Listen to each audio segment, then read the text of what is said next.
natin skills training or building, no?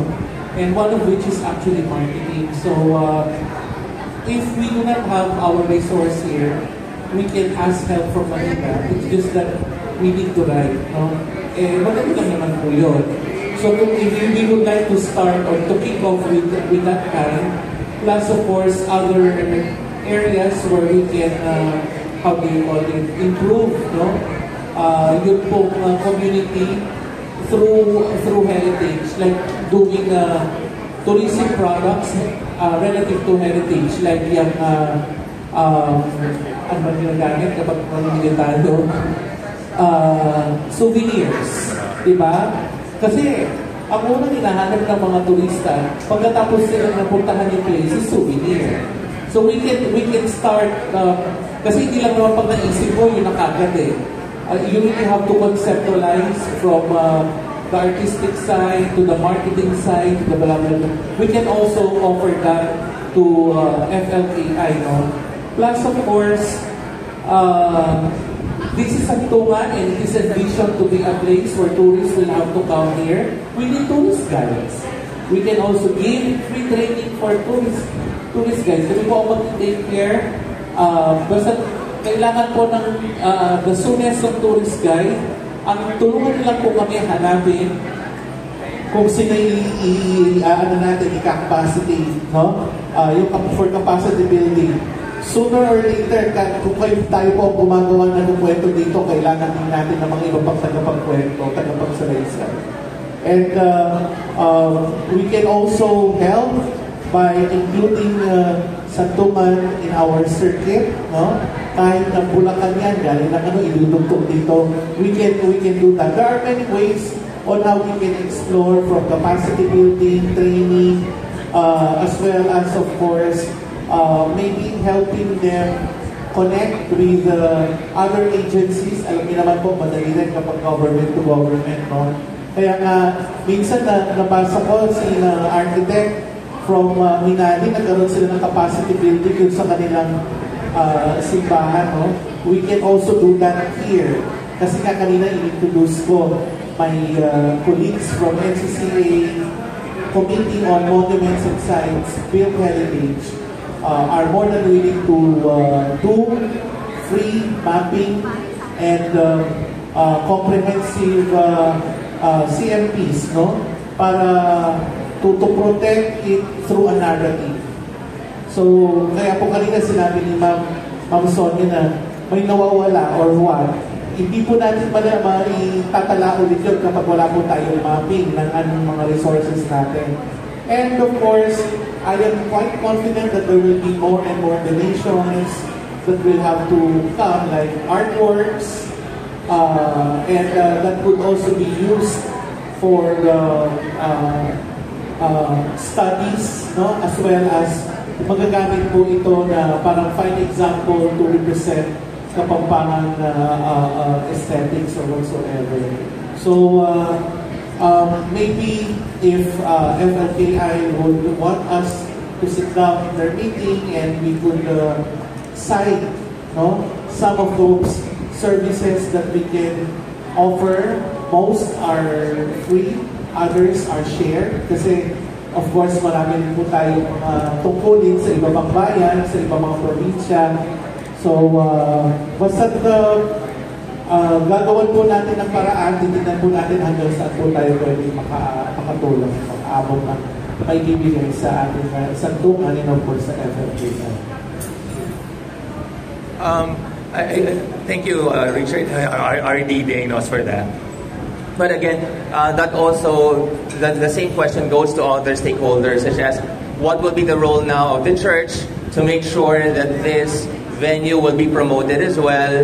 What will be the contributions as well of the media to make sure that this venue will definitely become one of the popular destinations in Pampanga, and the rest of the stakeholders, probably from the education and other NGOs?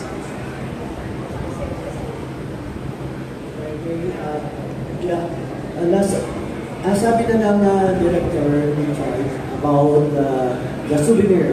At yung kaya baloy mo, makabalance scorecard siya through the courtesy of Amsonia.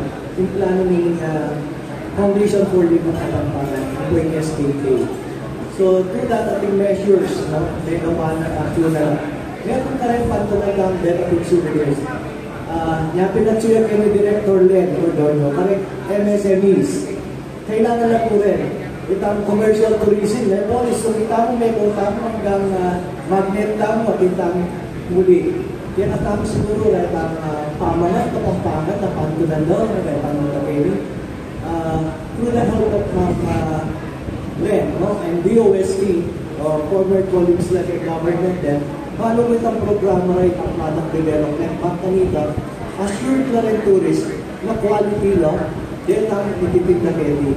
At syempre, subok naman kayo sa Pag Festival, dakal ng mga lating magtinda, may isa kayo sa Pag Festival ngayon yun, mga ragol na lang, like Edelin's Peanuts, itang magtinda mani, coming from Minali, may maragol na yun. May Bisaya po kayo sinukuha niya.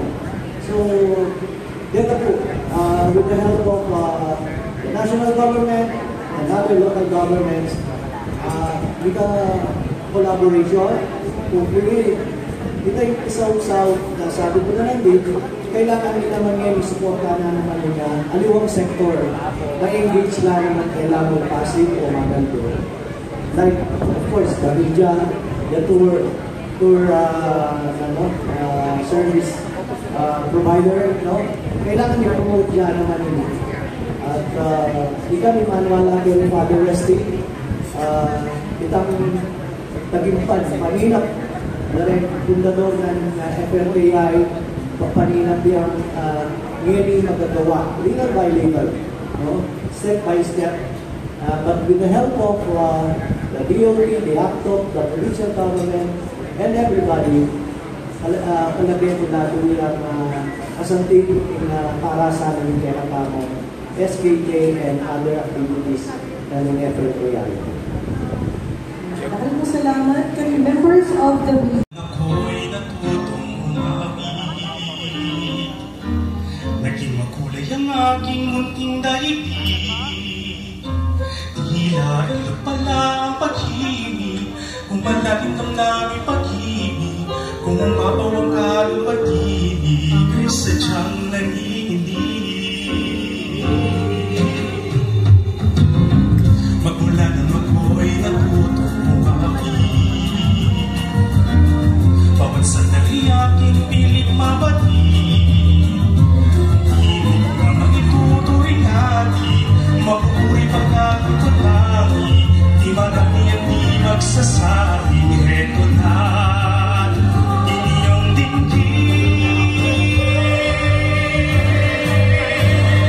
Kay ganda ng ating musika, kay ganda ng ating musika, ito ay aking sariling atin, at sa habang buhay, awitin natin.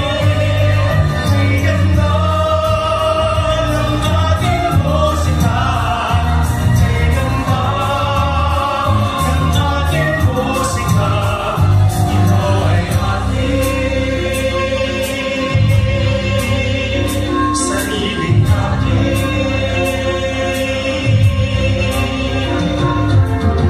Magmula nang ako'y natutong umawit, nagkabuhay muli ang aking paligid. Inyong matuto nga ang umibig, sa sariling tutugin o himig, sa isang makatay maririnig mga titig nagsasabi. Kay ganda ng ating musika, kay ganda ng ating musika, ito ay ating sariling atin, at sa habang buhay, awitin natin. Kay ganda ng ating musika,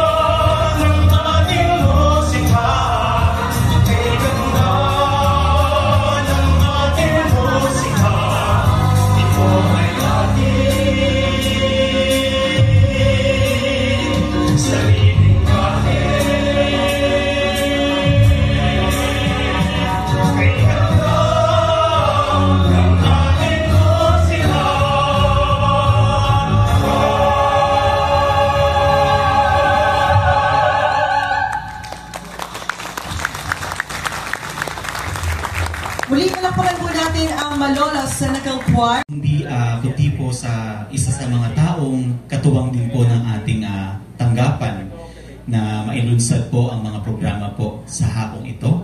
Katatapos na po ng kanyang birthday. So, Dr. Ellie, alam po namin nandito ka, kasama po namin ikaw ngayon para po sa inyong lahat at para po sa kanyang awiting ito. Maraming salamat po.